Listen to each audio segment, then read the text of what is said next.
이 영상은 법률사무소 온유의 이철규 변호사님이 투구한 원고를 바탕으로 310이 자팍지식이 재구성해 제작한 콘텐츠임을 알립니다.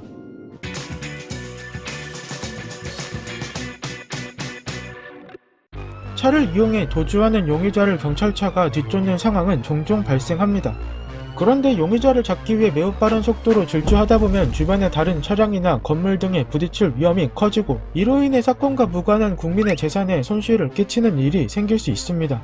이와 비슷하게 소방차가 출동 중 주차된 차량 때문에 화재 현장에 진입하지 못하는 상황이 있습니다.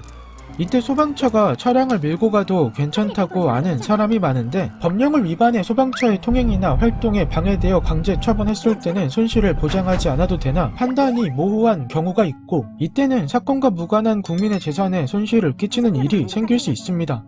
무엇보다 경찰차가 용의자를 추적하는 상황과는 달리 소방차는 소방관이 직접 의지를 갖고 진행해야 하므로 부담이 더욱 클 수밖에 없습니다. 이런 이유로 2018년부터 2023년까지 출동 방해 차량에 대한 강제 처분이 집행된 건 고작 사회에 불과합니다. 두 상황 모두 궁극적으로 공공의 안전 유지라는 대의가 있긴 하나 자칫 재산의 손실을 받는 새로운 피해자가 생길 수 있습니다. 당연히 이러한 피해에 대해서는 마땅한 보상이 필요하며 상식적으로 국가가 보상해 줄 것이라고 생각하고 있을 겁니다. 그렇다면 실제 법은 어떻게 규정하고 있고 현실에서는 어떻게 처리하고 있을까요? 우선 경찰관이나 소방관이 주재와 관련한 문제로 어려움을 겪는 것은 오래된 이야기이고 이에 대한 문제 제기도 꾸준히 있어 왔습니다.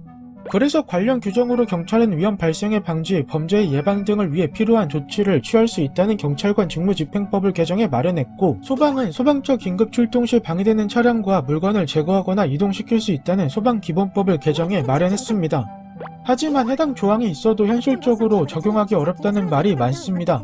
실제 경찰관과 소방관에 대한 소송은 끊이질 않고 있는데 직무 집행 중 사건과 무관하게 재산에 피해를 본 국민은 날벼락을 맞은 것이고 피해 보상을 받아야 하는 현실적인 문제를 해결하기 위해서 어쩔 수 없는 대응이었을 겁니다.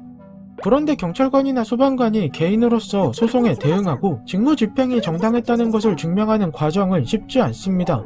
또 형사 고소를 당하는 경우도 있는데 대부분 무혐의 또는 무죄 등으로 마무리되어도 수사기관과 재판에 출석하는 것 자체가 직무에 대한 의욕을 떨어뜨리고 피로감을 높일 수 있습니다.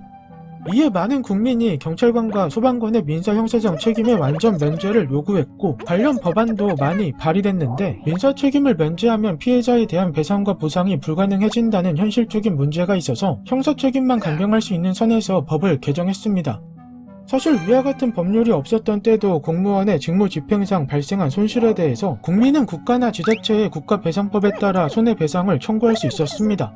이 부분은 공무원 개인이 고의성이나 중대한 과실이 없다면 손해배상 책임을 지지 않는다는 판례가 1990년대에 확립되어 지금까지 이어져 오고 있던 내용입니다.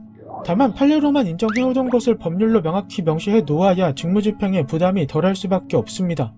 이에 따라 예전부터 소송이 있어도 기각되거나 대부분 승소했으므로 경찰관이나 소방관이 배상 책임을 지는 경우는 사실상 없었는데 그럼에도 소송을 진행한 이유는 경찰관이나 소방관에게 고의성 또는 중과실이 있다고 생각하는 경우이거나 국가배상법에 대한 인식이 부족해 몰라서 그러는 경우입니다. 그리고 국가를 상대로 하는 것보다 개인에게 소송하는 것이 편할 것이라는 생각도 있고 또 과거에는 드물게 소송 과정에 부담을 느끼거나 인사 불이익을 걱정하여 경찰관이나 소방관이 개인 사비로 변상하는 경우도 왕왕 있었다고 합니다. 어쨌든 지금은 국가에서 변호사를 선임해주는 등 법률적 조력을 주는 제도도 있어서 정말 고의성이 있거나 중대한 과실이 있는 경우가 아니라면 증명하는 과정이 번거롭긴 해도 국가에서 배상해주고 있습니다. 또한 최근에는 고의 또는 중대한 과실이라는 면책 조건을 삭제해서 민사책임 면제 범위를 계속해서 넓히려고 하고 있고 손해배상 청구 대상을 국가로 단일화하자는 등의 내용을 논의하고 있으므로 경찰관과 소방관이 번거로울 일은 더욱 없어질 전망입니다. 이외에도 부족한 부분이 잘 조치될 수 있도록 많은 관심을 가져주면 더욱 활발한 논의가 이루어질 수 있고 빠르게 사회적 합의에 도달할 수 있을 겁니다. 궁금증이 해결되셨나요?